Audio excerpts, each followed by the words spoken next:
Hi hello வணக்கம் welcome back to my channel. So இன்றைக்கி நம்ம சேனலில் நான் என்ன பண்ண போகிறேன் அப்படின்னா பெரிய நெல்லிக்காய் தான் எடுத்திருக்கேன். ஸோ அந்த பெரிய நெல்லிக்காவை தேனில் ஊற வச்சு சாப்பிட்டா ரொம்பவே ஹெல்த்துக்கு நல்லது. ஸோ அதை தான் நான் உங்களுக்கு செஞ்சு காட்ட போகிறேன். ஸோ நம்ம எல்லாமே ஃபுல்லாக முழுசாக அப்படியே தேனில் ஊற வச்சு சாப்பிடுவோம். ஸோ அப்படி செய்யும்போது உங்களுக்கு தேன் கொஞ்சம் எக்ஸ்ட்ரா தேவைப்படும். ஏன்னா அது ஃபுல்லாக மூழ்கிற மாதிரி ஃபுல்லாக போட்டு ஊற வச்சா தான் நம்ம அப்படியே சாப்பிட்லாம். ஸோ அந்த மாதிரி பண்ணுறதை விடவே ரெகுலராக நீங்கள் இப்போ எவ்வளோ நெல்லிக்காய் சாப்பிடுவீங்களோ ஸோ அதுக்கேற்ற மாதிரி ஒரு நெல்லிக்காய் அப்படின்னா 1 ஸ்பூன் இல்லைன்னா 2 ஸ்பூன் எடுத்துக்கோங்க. இப்போ நான் 5 நெல்லிக்காவையும் போட்டு ஊற வைக்க போகிறேன். ஸோ அதனால் ஒரு 5 ஸ்பூன் தேன் ப்ளஸ் இன்னும் 1 ஸ்பூன் எக்ஸ்ட்ரா போட்டுக்கிறேன். ஸோ 6 ஸ்பூன் தேன் எடுத்துக்கிறேன். ஸோ நான் எடுத்துருக்க தேன் பார்த்திங்கன்னா ஒரிஜினல் தேன். ஸோ ஒரிஜினலாக இருந்துச்சுன்னா உங்களுக்கு ரொம்பவே ஹெல்த்தியாக இருக்கும். ஸோ ஒரிஜினலாக யூஸ் பண்ணிக்கோங்க.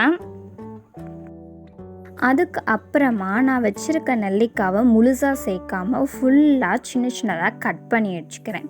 ஸோ கட் பண்ணி வச்ச இந்த நெல்லிக்காவை கொஞ்சம் கொஞ்சமாக ஃபுல்லாக நீங்கள் அந்த பவுலில் தேன் ஊற்றி வச்சுருக்க பவுலில் ஆட் பண்ணிக்கோங்க.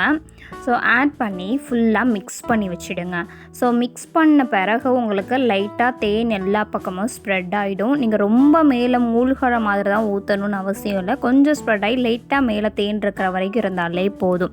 ஏன்னா நம்ம கட் பண்ணி போடுறதுனால ஆல்ரெடி நெல்லிக்காயிலேருந்து நீர் வரும்.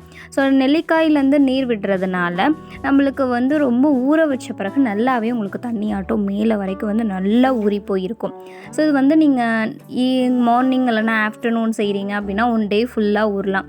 இல்லை நைட்டு நீங்கள் தூங்குறதுக்கு முன்னாடி ஊற வச்சுட்டு மார்னிங் எழுந்து எம்டி ஸ்டொமக்லையும் சாப்பிட்லாம். அப்படி சாப்பிட்டிங்கன்னா ரொம்பவே ஹெல்த்துக்கு நல்லது.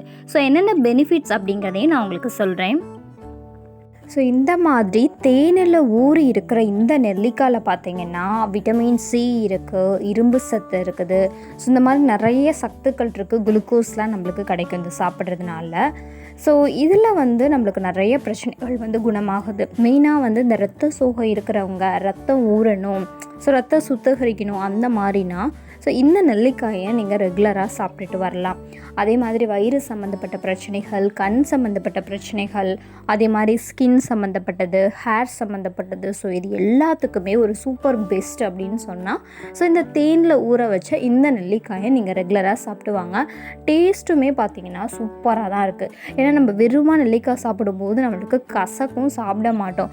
இதுவே தேனில் ஊறி நம்ம சாப்பிடும்போது ரொம்பவே இனிப்பாக, அது ஒரு வகையான ஒரு டேஸ்ட்டாக ரொம்ப சூப்பராக இருந்துச்சு நான் சாப்பிடும்போது. ஸோ அதனால் நீங்களும் இதை ட்ரை பண்ணி பாருங்கள். ஸோ நான் பார்த்திங்கன்னா இப்போ ஃபுல்லாக ஊற வச்சு எடுத்துட்டோம். ஸோ ஊற வச்சு எடுக்கும்போது பார்த்திங்கனாலே தெரியும் உங்களுக்கு கலர் கொஞ்சம் லைட்டாக சேஞ்ச் ஆகிருக்கும். ஸோ நல்லா ஊறிடுச்சு. இந்த ஊறினதை நீங்கள் சாப்பிட்டிங்கன்னா ஒரு ஸ்வீட் மாதிரி தான் இருக்குமே. ஸோ இனிப்பாக தான்.